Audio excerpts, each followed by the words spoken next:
Installment na raw magmahal, Paulo. Kim, ayaw nang magtodo bigay sa lalaki.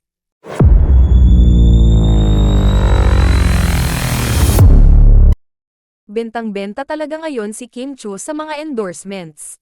Parang 2 weeks ago pa lang yata nung launch siya bilang endorser ng Hello Melo ng Brilliant Skin Essentials, kamakailan naman, pumirma naman siya ng kontrata bilang first ever ambassadress ng lendang company na Billis. Of course, tuwang-tuwa si Kim dahil blessing ito at nag-share nga ng experience kung bakit siya napapayag na maging endorser ng kumpanya.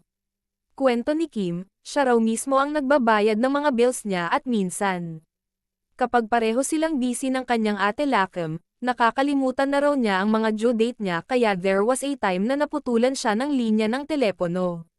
Kaya naman malaking tulong daw sa kanya ang bago niyang endorsement kung saan ang bilis lang daw talagang mag-download ng app na ito sa cellphone at pwede pang magbayad ng installment kaya di raw mahirap sa bulsa.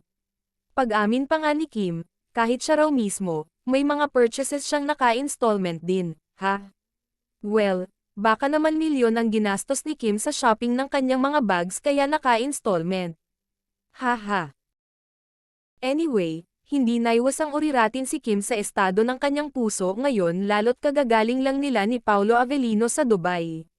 Inamin ni Kim na medyo malalim na rin ang pagkakakilala nila ni Paulo sa isa't isa dahil matagal-tagal na rin silang nagkakatrabaho mula pa nung taping ng Linlang.